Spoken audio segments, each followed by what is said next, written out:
大家好，我是美味小舍，今天给大家分享一个炸薯片的做法，颜色金黄诱人，口感特别的酥脆，做法还非常的简单。下面来跟我看一下制作方法吧。先准备几个洗干净的红心红薯，再挨个把红薯的皮都削掉。这种红心红薯呢，含糖量高，口感特别的甜。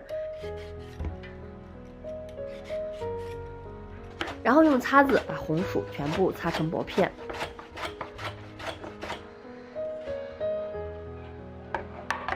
全部擦成这样薄厚的片就可以了。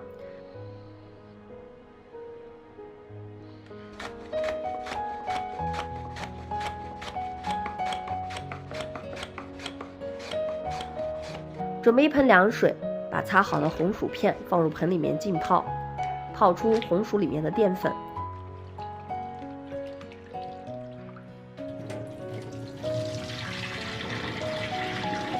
然后再多冲洗几遍，把里面的淀粉冲洗干净。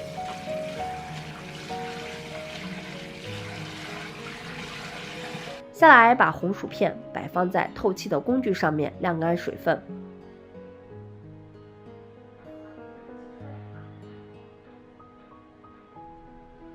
这会红薯片已经晾干水分了。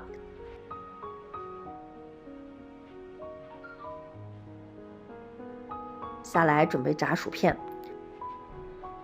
锅里倒入多些的油，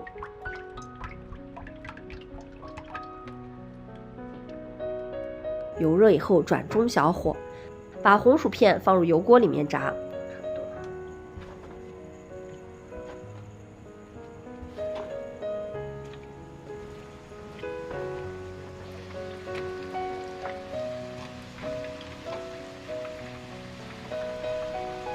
这种薯片的含糖量呢比较高，炸的时候火不能太大，不然红薯片特别容易炸黑。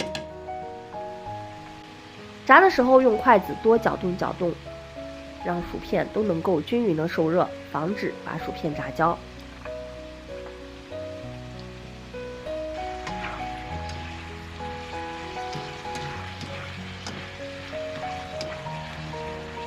一直把薯片炸到颜色金黄的时候，就控油捞出来。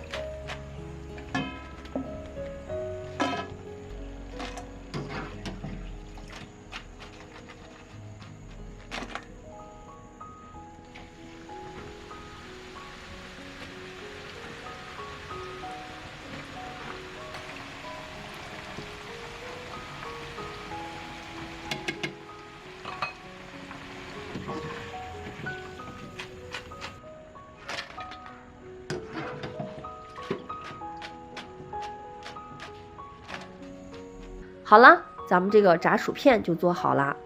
炸好的薯片金黄诱人，口感特别的酥脆好吃，后味带着一些甜味，做法简单快速。炸好的薯片就算凉了也不会回软，一次做这么一大盆，可以让孩子放心的吃。今天的视频就分享到这里了，如果您喜欢我的视频，请点击视频下方添加关注、转发，咱们下期视频见。